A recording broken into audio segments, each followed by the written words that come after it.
It's funny how many talks are circulating around in my brain, kind of trying to figure out who should come through. Um, but the last one to settle is troubled times and troubled minds. And any one of you who wants to check off right now and leave, that's fine. I know you've probably heard a lot of similar kinds of sort of talks and things, but I'm getting a lot of feedback from people who are having a hard time, who are relating very much to the social media, the news factors, the stuff that's going on in the world, and starting to have their own mindsets affected deeply by all of that. And you can turn off the news, you can turn off social media, and most people tend not to.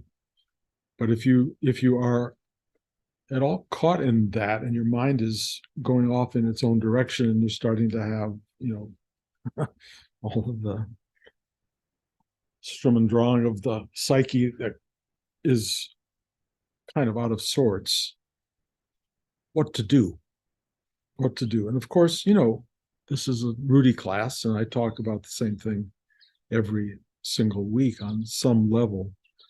But I think the really important thing to understand is the difference between intention and action, and how much that can impact the responsiveness to the toxicity of the world we're kind of living in right now, which, by the way, may be no more toxic than it ever has been in the history of the planet. I was thinking recently about, how lucky I was that I don't have to go into a cave. I go into a nicely comfortable home. How much I don't have to go out looking for food and killing it, and bringing it back and cooking it, on and on, all the stuff that the world has been like over the course of centuries, how brilliantly blessed we are with comfort in this lifetime. So all the mind events that are occurring are kind of the source of a level of discomfort that the world is really, really not throwing at us. And it's possible that if you had to go out and kill a deer for lunch and dinner and do all of that, you'd be in a more comfortable zone inside. I don't really know. But the reality is that in our blessed, insulated, comfortable lives, there's so much disruption. And I think a lot of people intend on some level to sit more often, take a breath more often, stop what they're doing, go inside and try to make themselves available to this inner work, and then don't. They just go, well, maybe later, or I got to do this, or the phone rings, or there's a text message coming through, or whatever comes in to disrupt our intentional life. And so we end up with what is our active life, which is often very different than the intention. And finding a way to activate your intention is really important, and it's a muscle. It's just say, do this now, do it, do it. And part of the problem is waiting for the instruction to come, the do it instruction from your mind, which is so distracted usually, or from the outside, like, I don't know what would suddenly come in to inform you and say, okay, this is the moment. Now you got to take a breath. Now you got to open. Now you got to sit quietly. Because if you do that, there is something waiting for you that is calming, uh, nurturing, embracing, loving, all of those qualities. And why one doesn't stop to go there and do that is primarily because you are waiting for a distracted mind to give you the directive to go inside, to do this. And the distracted mind may do that, but then it's distracted again from doing it. So what happens is you live a life that is full of great intention. The road to hell, is paved with good ones. And it's a problem if you're not listening to a higher directive, if you will, you're going to be listening to your mind. And your mind is not a great guide. Sorry, guys. You may love your minds. You may think they're great. And you may think you're smart and you may think you're well read and you're well informed and all of that stuff. But if your mind is not getting you to that opening, to that, then it's not helping you. And if you're just suffering and the mind is just digging into and enjoying the suffering or whatever it does with your suffering, um, then you're caught in a terrible, terrible loop. So, how to inspire people to not listen to the mind, but find their way in to this deeper space and allow it to uh, be the thing that causes them to open. Because the real directive in your life is not from outside, it's from inside. The great thing about this particular practice is it's so focused on the inner. It so goes into the chakras, and it really goes into, at least with the mind, an open heart, an open gut. There are all these facilities inside you that are waiting and available and at any point ready to help you. And Rudy says, ask for help. But again, well-intended minds, psyches, are not going to get you there. What gets you there is the doing or the really trying to live as much as possible in this inner opening of yourself. Not having to go there over and over, but to be there. To allow yourself in a very natural way, and it's not an unnatural thing, to find yourself living in open territory. And what happens when you start to do that is really rather remarkable, because you find directives. I will talk about my own self here. I am getting directives all the time. It's not like some grandiose kind of thing. It's simple. It's simple. And it actually wants you to be responsive, to do a good thing for the person you're living with. I was sitting in the chair last night, going through my own, I have my own dramas and things. And Blanche walks in with a plate of cheese and crackers.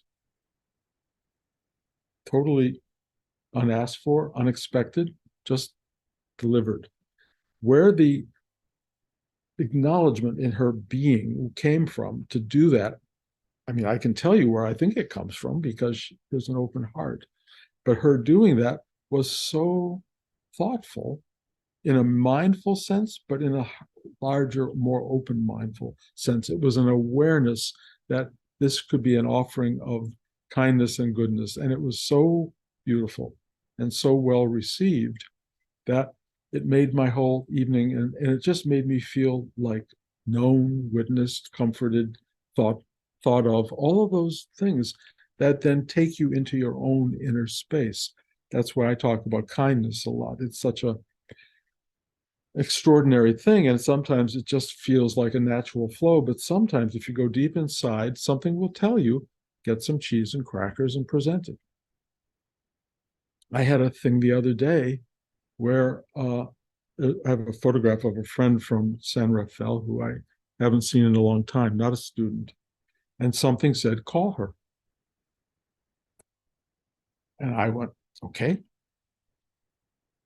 And I picked up the phone and I called her. We hadn't spoken in maybe a year and a half or 2 years because the pandemic has had such a bizarre impact on social life. But I just missed her, and this thing said, do it now. I don't question that. I just called. And she said immediately that I could never have called at a better moment. Ever.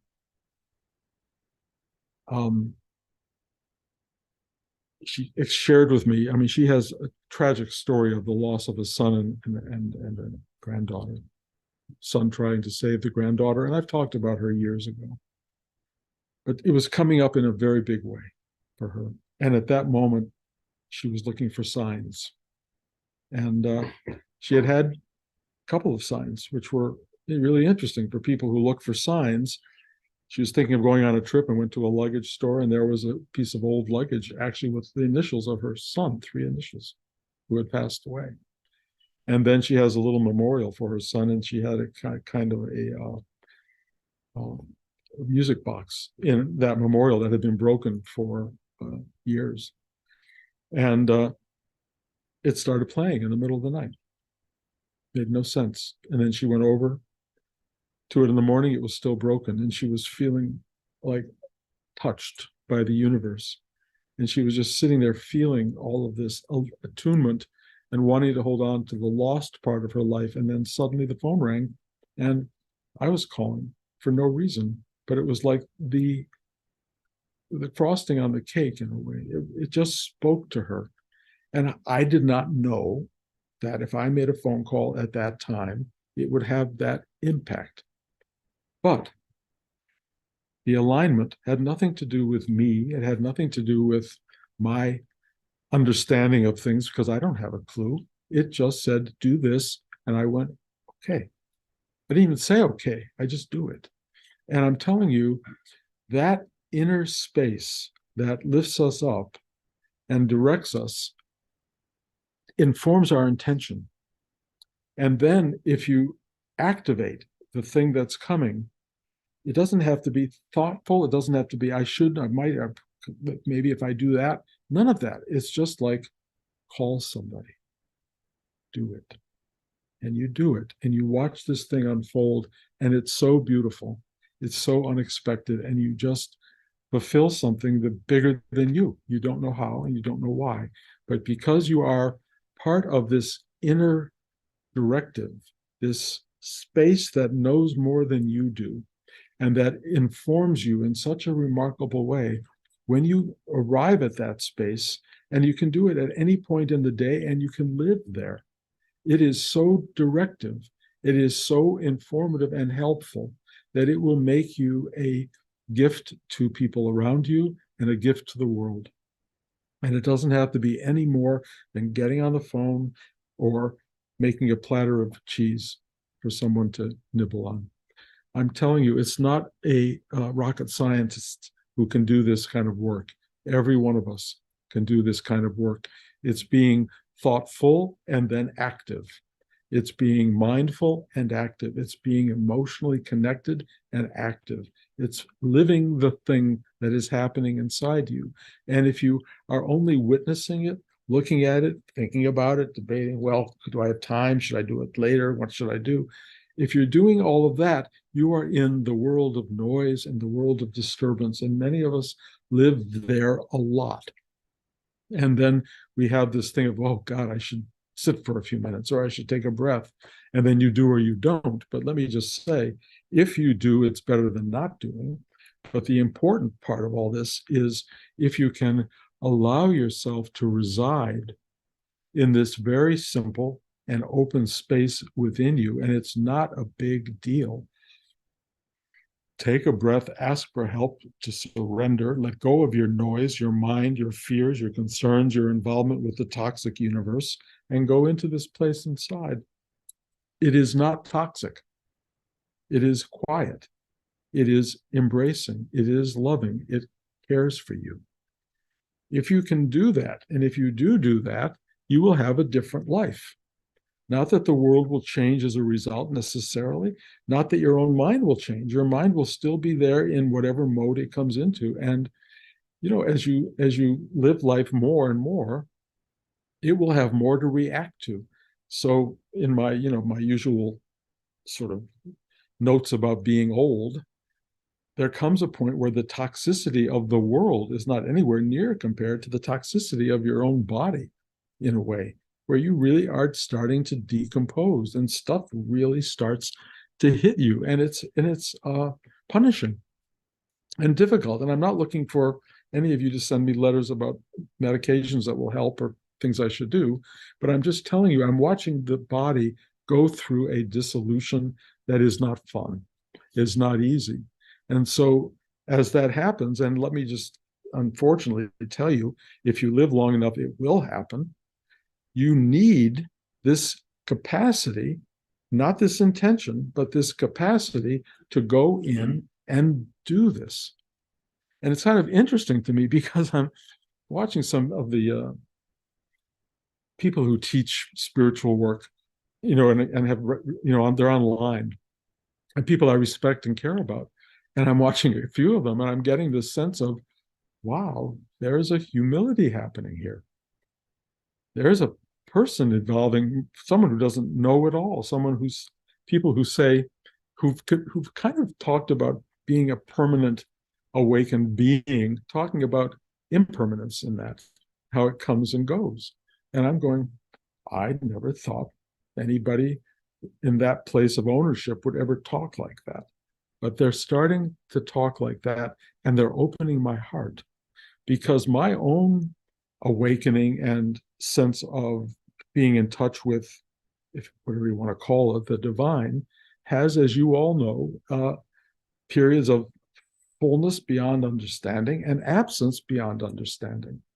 And it's not something that is comprehensible, but it is something that occurs, just like winter and spring occur. Winter, everything goes away and then it comes back. If you want permanence, I was thinking about this earlier. If you want permanence, live in a desert or live in the Arctic Circle. It will be permanent, cold all the time or warm or hot all the time. If you want the rest of the possibility of life, you live where it's changeable, like this. And today, of course, this week, the trees are blossoming. It's beautiful beyond belief, of course, beyond understanding in a way, because the last 2 days in April have been 90 degrees here. That's not natural. So something unnatural is going on in the world, which of course it's beautiful and lovely, and like it's not supposed to be in April like this. So you have two cross currents of feelings about what's going on. Stuff's going on. What's to stay? Blanche and I were out yesterday and got caught in a thunderstorm that just drenched us. And it was like, the awfulness of being drenched. And then there was the incredible thing of life being like vibrant. I haven't been drenched in years. And I thought, this is amazing. This is incredible, being drenched. And life does those kinds of things to people. You don't know what it's going to do. You're not blessed in a way that you don't get drenched. You get what you get, and you learn to live accordingly. And as you get older, there's drenching that comes from all different sides, from the outside and also from the inside. And the changeability is shocking. And so I look at my own self, and I woke up this morning going, I don't know if I can teach this class. I don't know what I could say. I don't know what to do. I had this bizarre, strange feelings inside. And trust me, every day it's different. I mean, almost every hour it's different. And I don't want to talk about that as a weekly thing. On the other hand, I come into this room, space, I sit with you, and this unbelievable energy comes through this body for you because you showed up. It comes through in a way that is beyond comprehension in normal mindful aspect. It's just this thing that loves you. And I get to feel it almost like I love you, but I do. But this is like this has nothing to do with me. It just comes through.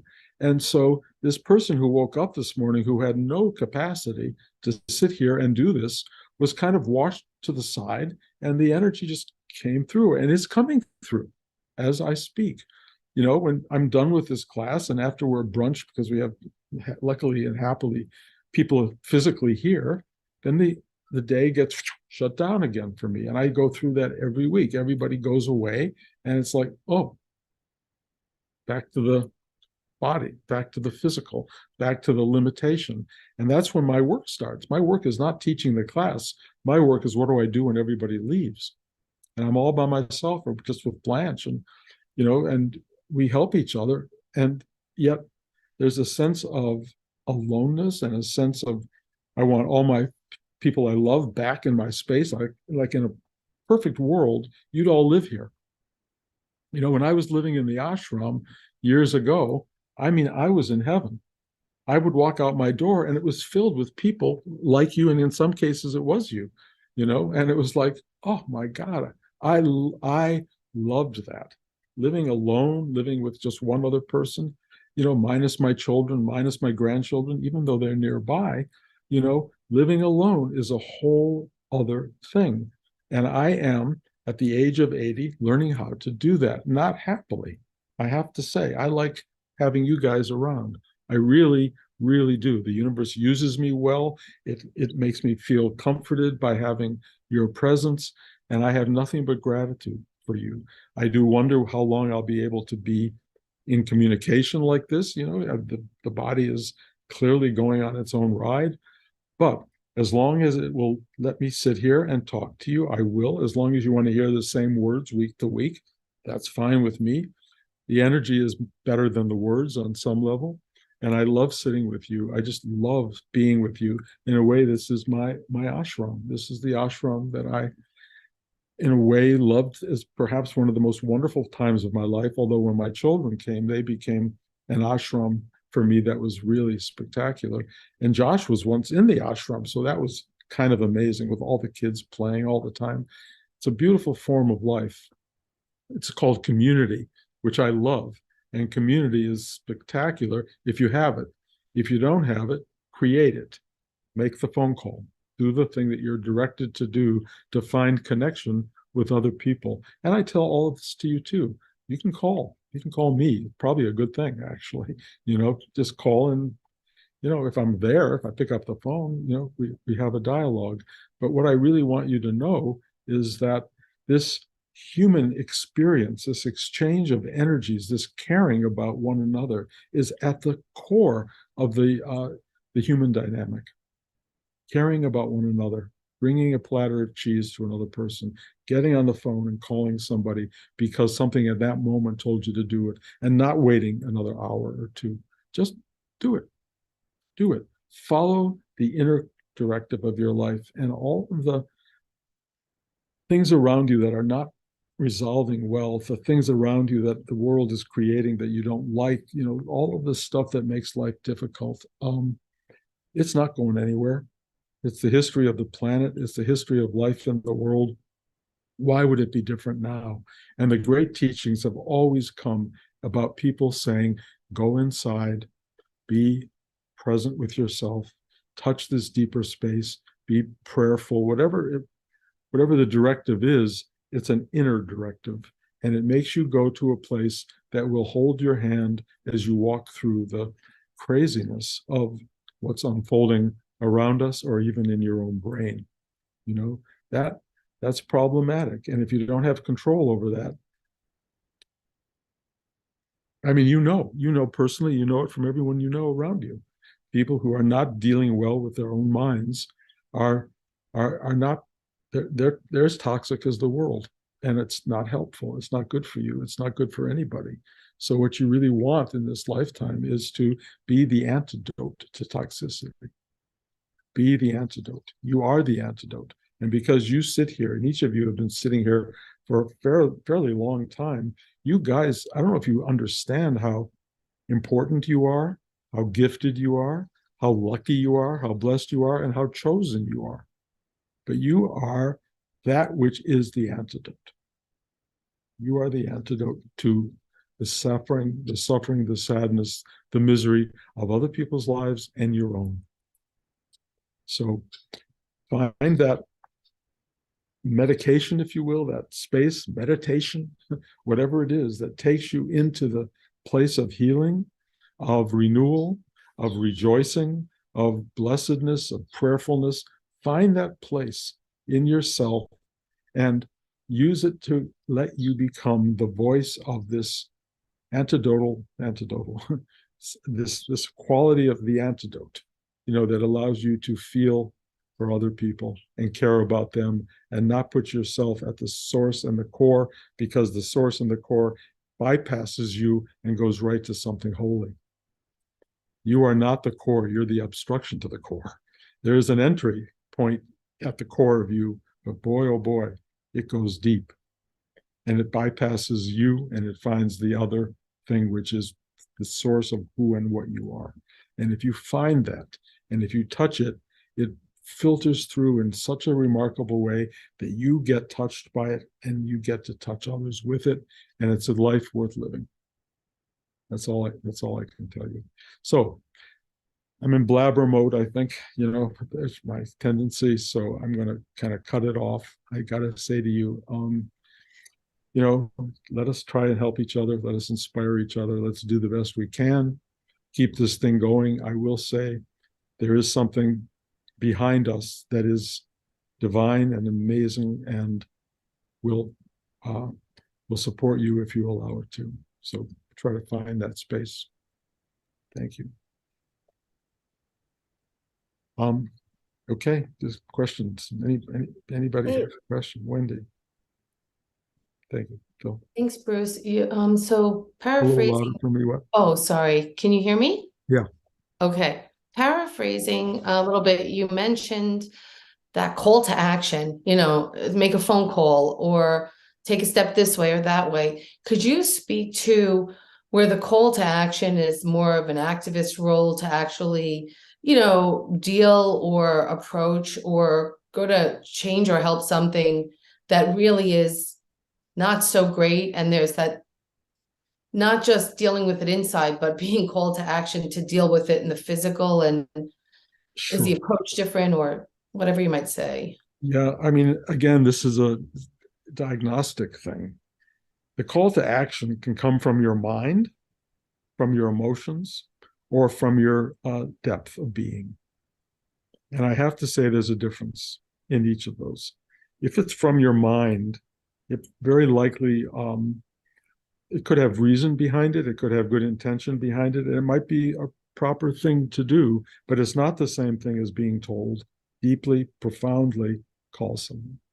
And you can feel the difference because one is literally up here and the other comes from this deeper, more powerful, more central space in your body. And the more you enter into that space in yourself and learn how to operate in that space and be attuned to that space, you become someone who serves that rather than serving this. I used to always have calls to action. I described the one. I mean, I used to, when I went on when I always thought I was going to try to save the world, and I was picketing Dean Rusk at the Hilton Hotel speaking in New York, and I was trying to push over a police car. And my mind told me, go do this. This is the right thing to do. And the police were charging at me, and they were on horses, and they had clubs, and they went like that. And if I hadn't pulled my hand away from the car, they would have destroyed my hand. Instead, they dented the car.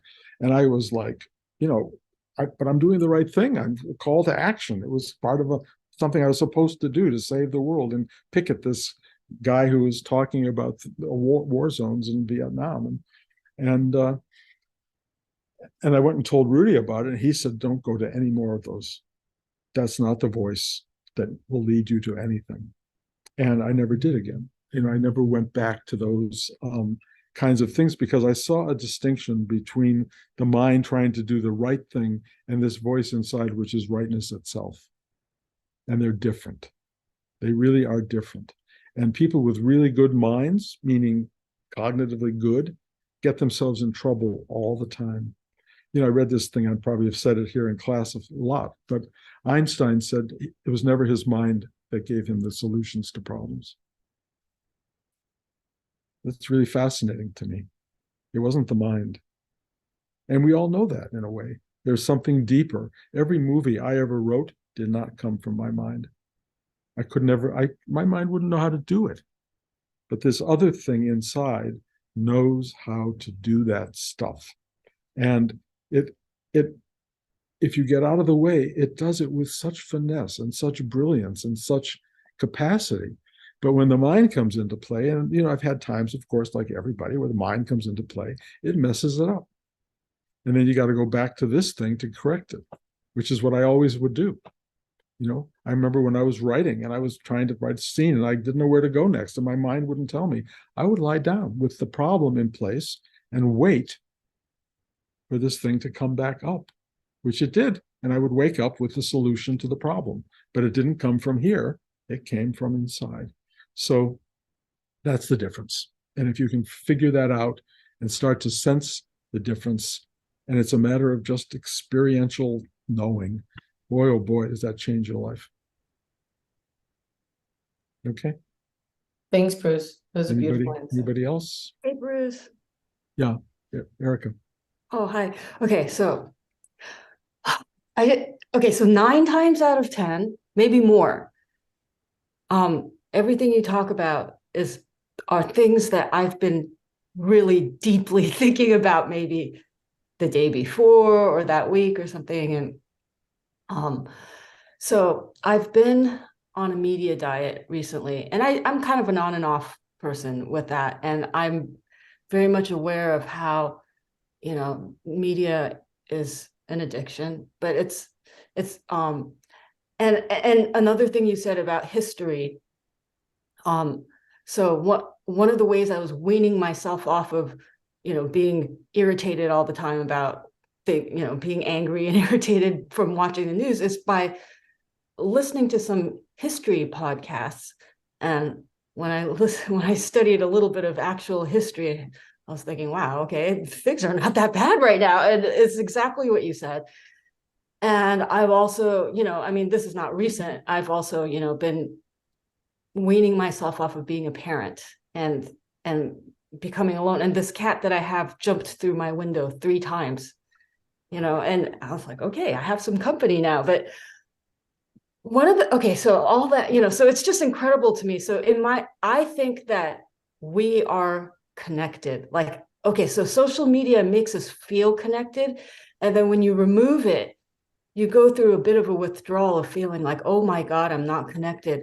But when you sit with that feeling and, like do the practice, do the work, I feel as though we are connected. And I think it's not a coincidence that you talk about the things that I've been thinking about. I think we are connected, even though I barely ever call you. And I feel like we are connected. And I just wanted to know if you think that's true, or it's just a meaningful coincidence, or, No, I just wanted to hear about that. Yeah. the answer is yes. We are connected. It is true. I mean, we are connected through this particular practice. We're connected in ways that are way beyond that. We are connected to the totality, which is like something else altogether. But when people come into the sphere of your consciousness, the level of connectivity enhances itself. It grows more dramatically. And there is a real expression of that goes on in this lifetime and beyond this lifetime. Rudy's been gone for 50 years, but I am connected. Rudy is a passageway, and now he's not even really defining that passageway. I mean, my heart goes out to him, and I go through that space, through that doorway, but it's beyond. And it is really exquisitely connected to a whole. We always talk about the totality. It is totality, and it really does define us in a way. And that's why there is such a thing as communication. There's such a thing as reaching out and actually dialoguing with someone. And then there's this thing of feeling for someone and praying for someone and having a kind of an exchange with someone, even though they're not there. Yeah, I just wanted to tell you that I had a very good friend pass away this week, and I found out just hours after he passed away, and I meditated. I was, in that mode of, oh my God, if you're here, please, connect with me. And I felt his presence everywhere in the form of love. Yes. Well, I mean, sorry for your loss there, but I've had the same thing in the last couple of months, including a friend who died last week, who's from this class, and another who died 2 months ago.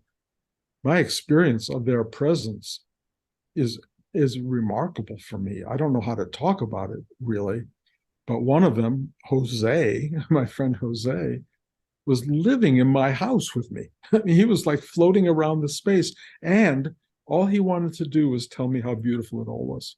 He was just joyous beyond belief. I have never experienced that before. He just wanted to break through the ether and say, it's incredible. It is so beautiful. And then this friend, Michael Galante, who died a week ago and whose funeral I went to on Monday, he was filling the space of the chapel where the funeral was. And I just felt washed through by him. It was so simple and clear and non-complicated. I mean, it wasn't even joy or absence of joy. It was like presence, just there.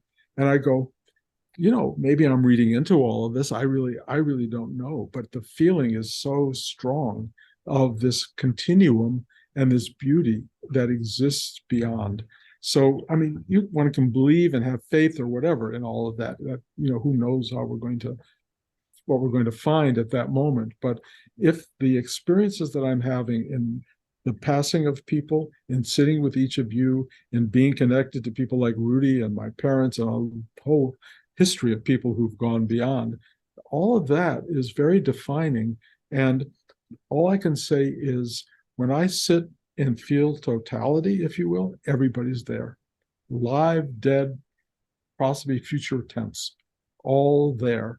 And all I can say from that is, we are lucky to be connected, and especially to be on a similar wavelength, because God knows I'm surrounded by people who are on very different wavelengths, and I don't understand how people make it together in the world at all.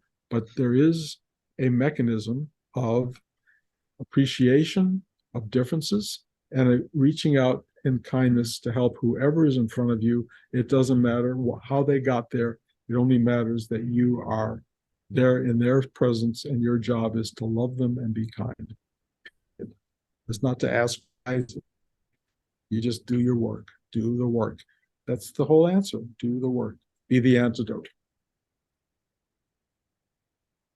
Well, sorry, I know this goes on and on and on and on, but I mean, I'm open to going on, but if not, thank you. Thank you all for being here again.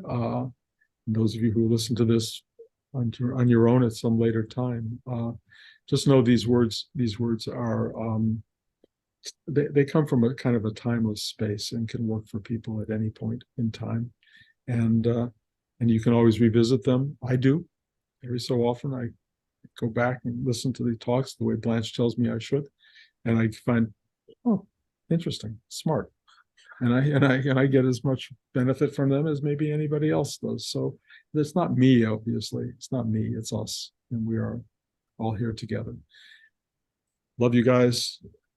See you the next time, whenever that is. I hope you have a wonderful week or two, and much love.